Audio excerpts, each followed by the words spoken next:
is a WIAT Red Zone special, SEC Media Days.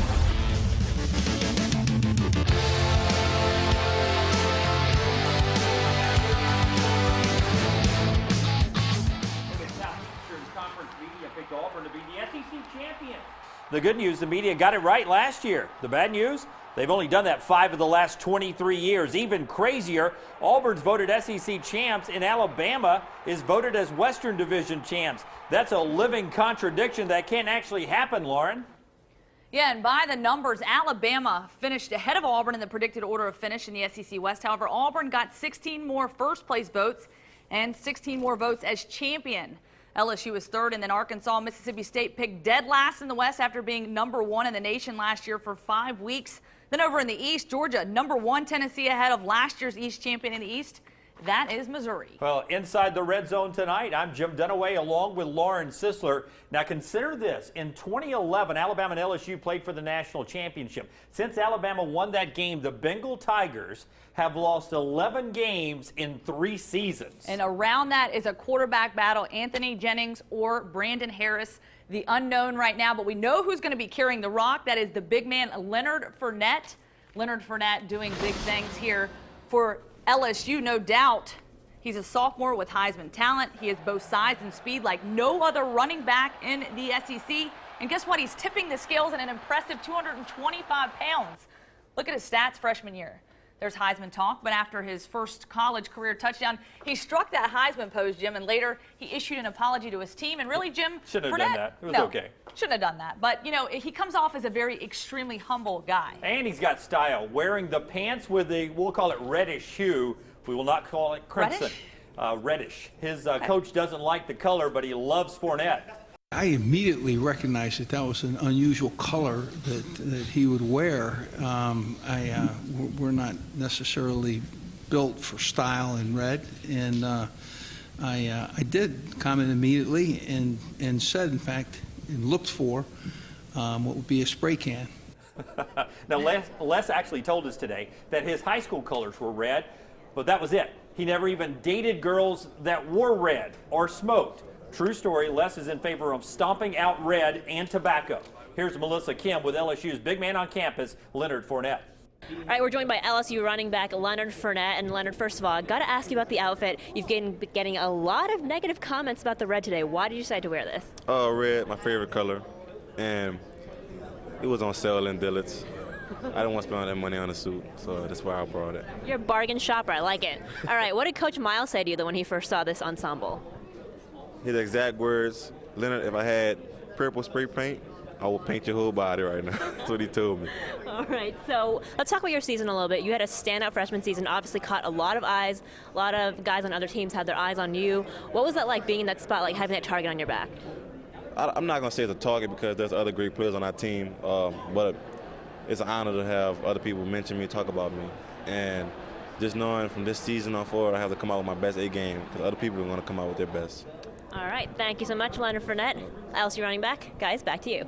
Seems a lot more mature in person. Thanks a lot, Melissa. The biggest change at LSU will be on defense this year. Yeah, and gone is longtime defensive coordinator John Chavis. Enter former Alabama assistant Kevin Steele. Steele expected to keep the Tigers' defense intact.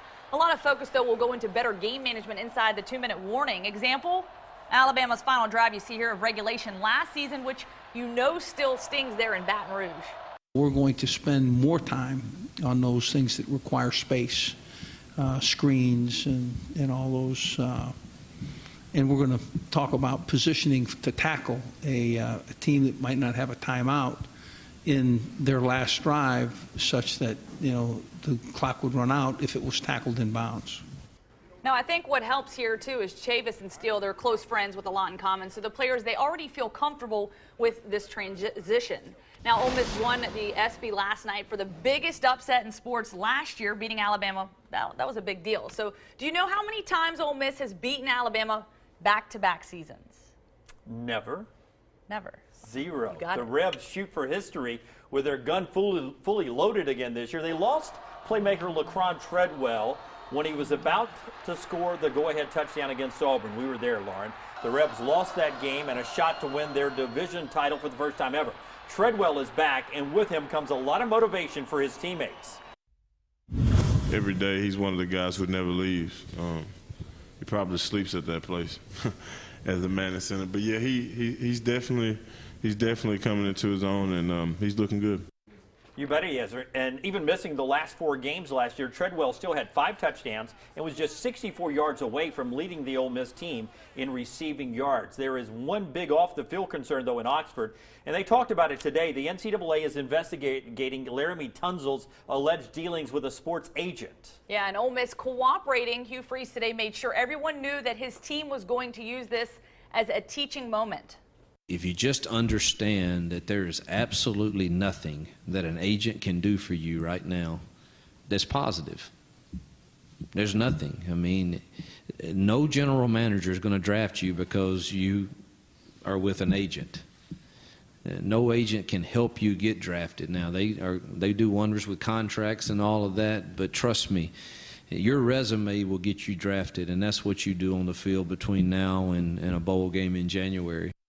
Ole Miss hopes to have Tunsil cleared to play before week 3 when they play Alabama on September 19th in Tuscaloosa. And now still to come, Alabama's national championship quarterback Greg McElroy. He's going to break down the SEC race this year. And I know sometimes we need a decoder ring to decipher Les Miles.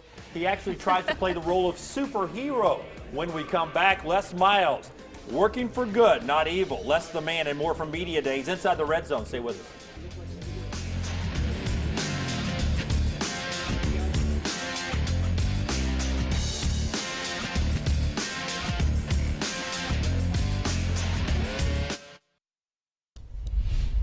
Oh no, there's a pole. There's a pole right to your left, I told you. I tried to tell you. Ouch, ouch. That thud was the head of a cameraman hitting his head on a concrete pole while trying to get the cool shot of Les Miles at SEC Media Days today. Coach breaks that down for us. It was really sad. It was, you know, it was a number of guys, and you could see that, the guy was kind of in the middle there and getting scrunched. And you know what, I made a quick move. I tried to reach for him, but it was too late, and he backed right into one of the poles. Now, an important update. We're told the cameraman is okay, but will likely miss Big 12 Media Days as a precaution. No other photojournalists will be hurt in the rest of this Red Zone. Good news. LSU, though, harm's way when it comes to their quarterback situation. The final 8 games last year, Lauren, they did not have one single 200-yard passing game. Final 8 games, that's big. That is big. And replacing Zach Mettenberger at quarterback has proven to be easier said than done. And as we mentioned earlier, you're talking about Anthony Jennings, a guy that came into the season earlier that would be returning starter, arrested last month, suspended from the team indefinitely. Les Miles said today, though, that he is, quote, confident Jennings will return to the team, but he will have to compete for the starting job with Brandon Harris. We're going to have to let that legal hurdle play out, see what it really is or isn't, okay? And before we make any decisions along those lines. The only real factor certainly is that Brandon Harris has been getting a lot of the summer work and has improved significantly, I guess. I don't know. I've not seen him. It's also been a while since Alabama head coach Nick Saban saw Greg McElroy play. Now he's calling the shots from the booth as an analyst for the SEC Network. Melissa Kim with GMAC earlier today. Former Alabama quarterback Greg McElroy joining us now. And first of all, Greg, this is your second SEC Media Days. Do you feel like you're kind of a pro now? You don't handle all the pressure? Or do you feel like you can't even talk anymore? Well, I mean, I'm a little worn out. Last year, my voice literally did almost go.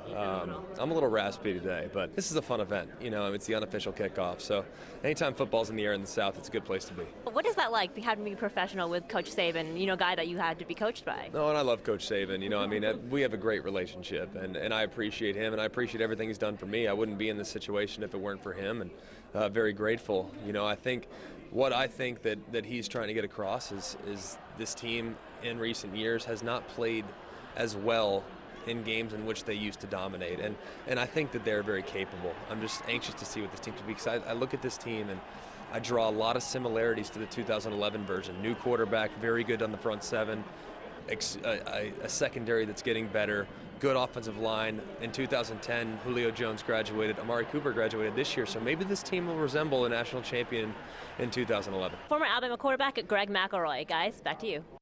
All right, thanks, Melissa. We finally get to Georgia, the team picked to win the East, the team that you like a lot, Jim, right? I do like them a lot, Lauren. On my ballot, I picked Georgia to win the SEC championship because of their offensive line and their run game. But like LSU, like Alabama, and so many others in the SEC, they have to find that quarterback you were talking about. Here's Mark Richt today. Our goal as coaches is to find the right man for the job, and sometimes that's hard to do until guys start playing in games, you know. We're definitely going to take advantage of these 29 practice opportunities that we have and try to get as many guys quality reps to see who should be the guy, and it's going to take a while.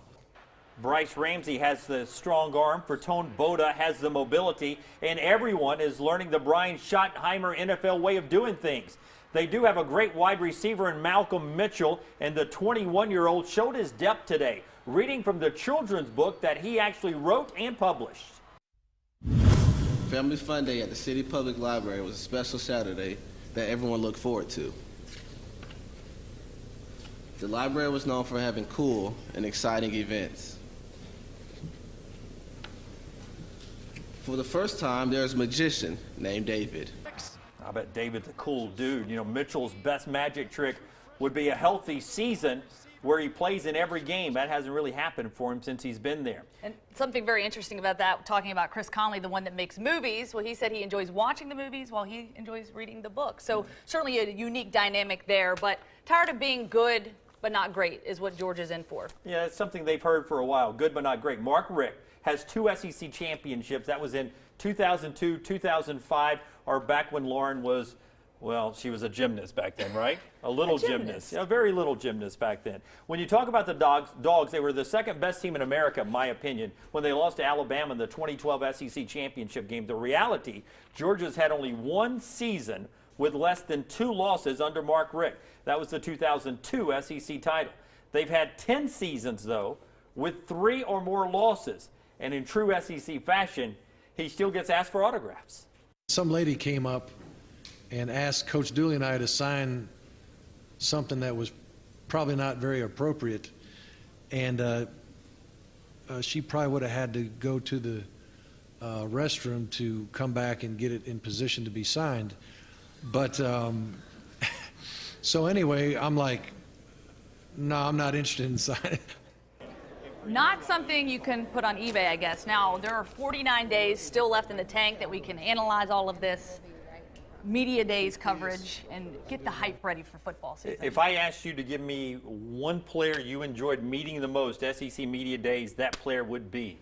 I'm going to give you 2, Leonard Fournette and Jordan Jenkins. Both those guys, spot on. You know, Malcolm Mitchell, the whole Georgia crew, great too. I enjoyed Malcolm Mitchell. We know the Alabama and Auburn kids. Yeah. Malcolm Mitchell and then Jonathan Williams of Arkansas are the 2 new favorites I enjoyed meeting. Well, that's it for the Red Zone SEC special. Of course, the Red Zone's back later this year when the SEC on CBS continues. You guys have a great night. For Lauren, I'm Jim. Good night, everybody.